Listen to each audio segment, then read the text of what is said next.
Did you know? Hooray! Happy New Year, and welcome to the first Archae-Facts of 2015. Yes, less than a week ago, people across the world toasted in the new year.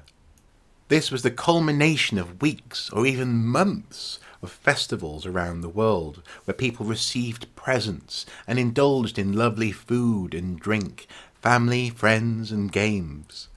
Now, in the new year, people often find themselves feeling, well, a little strapped for cash.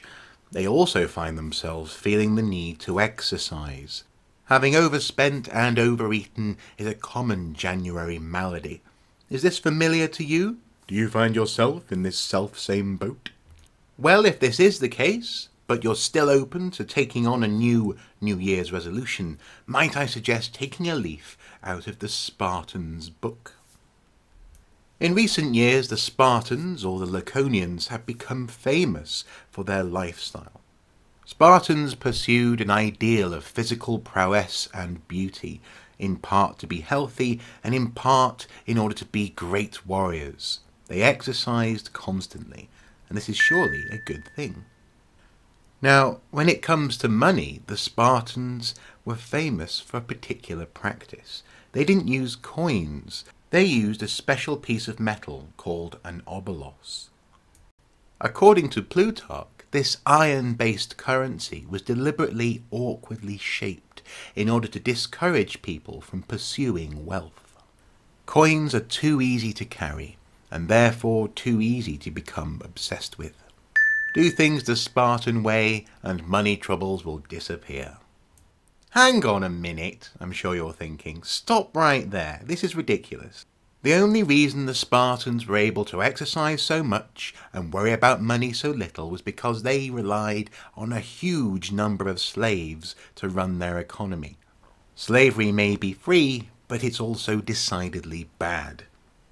Now that is undeniably the correct answer, but if you just hear me out, I believe my idea does still hold some water. After all, exercise, especially regular exercise, is undeniably good for you. So in that respect, the Spartans had it right. And just imagine for a moment if all money was incredibly difficult to carry. I don't know about you, but the very thought of going to the shops and buying my friends an array of presents would fill me with dread. The idea of carrying pointy, spiky coinage around would be horrible. And I would say, no, I will not spend all this money at Christmas. Voila! Problem solved. This would keep your pockets empty, but your bank balance full.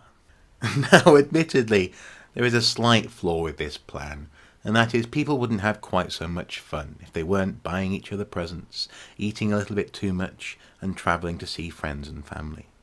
So maybe you don't want to adopt this idea just yet. And besides, you have a whole year ahead to prepare your wallet and your waist. Here's to a wonderful 2015.